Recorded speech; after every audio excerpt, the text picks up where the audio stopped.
We're here at the Job Center with Dwayne Woods. He's our JFS manager, and we're going to talk about food stamps. Thank you for having us.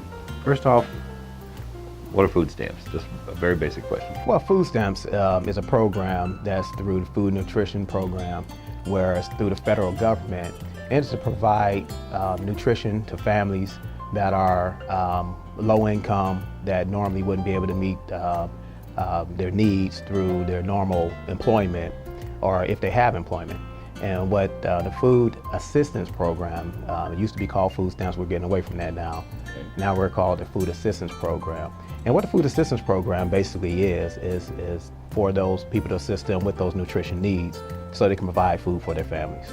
Okay, now you're getting away from the food stamps. Are there still food stamps per se, or are they stamps still? No, a number of years ago we got away with the stamps. We have what now is called the Ohio Direction Card. And the card is used to, that they can go to any store and purchase their food just like any normal debit card. A debit card, all right. Exactly. Okay. And yeah, we no longer have the food stamps. Who can apply for these things? Is there a financial requirement or an income requirement? With any program that we deal with, there's always going to be some type of need-based, we're a need-based agency, which means that there's going to be some type of federal poverty guideline that a person must be eligible for or must be under to receive food stamp eligibility, but anyone can apply. As far as age limits, it's 18, and there are a lot of regulations that go into receiving food assistance, of course, but anyone can apply, and I encourage anyone that feels though that they need assistance with meeting their needs as far as nutrition, that they apply. How would you compare that to the average family? Let's say they have a family of 4, say a mother, 3 children. Is there a way that you can give me an average of what they might expect to receive? Is it possible? That's kind of tricky. Okay.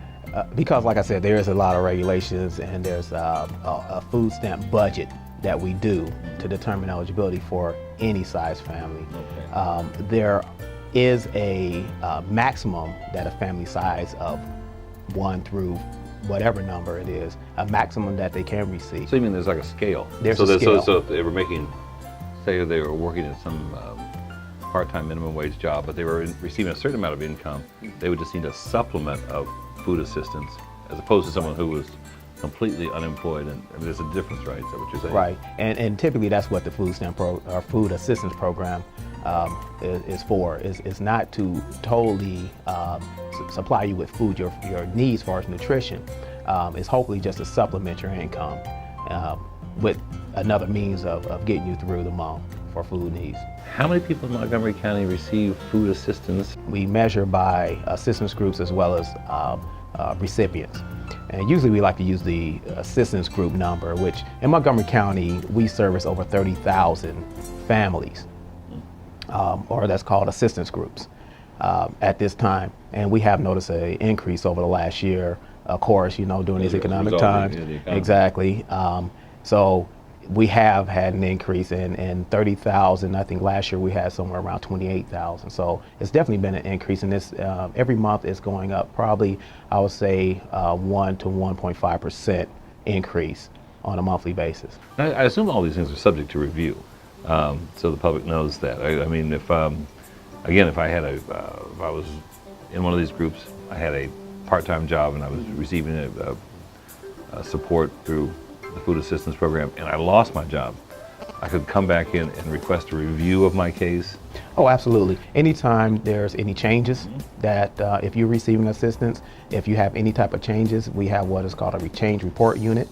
Okay. You don't necessarily have to come in. You can make a call to the change report unit, and they will relay that information to your worker, your caseworker, so that they can make the changes. And yeah, if there's a decrease of income, then there's a possibility that your food assistance can increase. But not a guarantee, but it will be reviewed and an assessment will be made. Exactly. Okay, let's reverse this, okay. Same scenario, except for this time I end up with a job as the CEO of a Fortune 500 company. What happens then to the food stamp? Well, we do periodic reviews, of course. That's just part of the regulations. But Whenever you do apply for food assistance, it is part of your rights and responsibilities where you are required to report to us if there's a change or increase of income, because we want to just make sure everything is correct. We want to make sure we get the right assistance to the people who need it. Now with food assistance, like you said, you have them on this Ohio Direction card. It's a debit card, or essentially a debit card. Are there requirements, or should I say better, restrictions on that? You just can't buy anything with those. There are certain things that are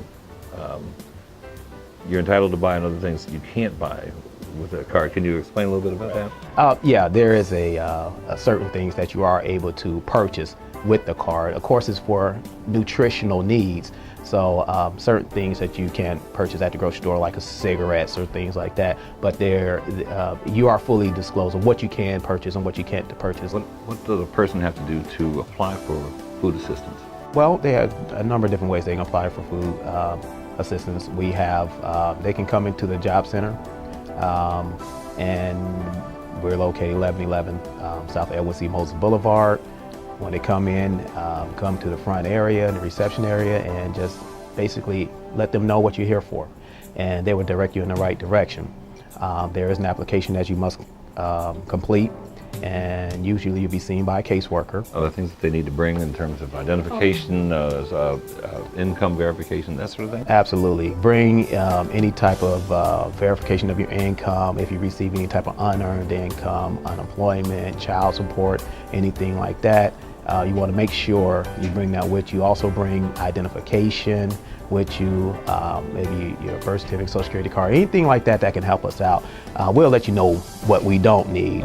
It's probably better to bring more than less. That way we can get your assistance approved in a much more timely fashion. What's the timeline? What can someone expect from the time of application to either being approved or told that they do not meet the requirements? Is there a timeline that they can expect? Well, typically there's a 30-day process. Of course, we try to expedite the process as speedy as we can, and there's also a part of regulations with the food assistance that lets us do what is called an expedited food assistance issuance, which means that if you come in and you meet a certain criteria, that we can that day authorize assistance for you. Emergency assistance is for those people who are, like I said, they meet a certain need. And if they have fallen to a certain criteria that we have set as a policy and a regulation set for these people, that we can issue within the same day food assistance for them. I'd like for you to talk to me a little bit about what it means to work in this program and what it means for our community to have a program like this. The food assistance program is very valuable at this time, especially in this economic climate. And Ohio has been one of the highest food stamp application, or I don't know how you say that, as far as we received some of the most applications, and due to the loss of jobs and loss of industry. So we are very important within the community right now. I would like to think that I'd like to think that we're the glue that keeps families together as far as helping them through the month to meet their nutritional needs, to buy food. For you personally, what are your rewards in your position administering this program or managing this program? What do you personally see when you look at the clients, and what do you get out of this? I get a lot out of this. I just, and I do this job for the rewards, like I said, like you were saying, as far as with the community. When the community is in need, that's what we're here for. And I just enjoy seeing people leave out of here happy that they're able to feed their families. They come in and they don't know what to expect. And that's why I encourage anyone to come make an application if they think that they just can't make it. They need to. So they should be fearful. Should not be fearful at all. We're here for them. We're not here to judge us. No, we do not judge anyone. We do not judge anyone. That's what we're here for. And I get a lot out of it. It just makes me feel good to see that we are able to help in this time of need.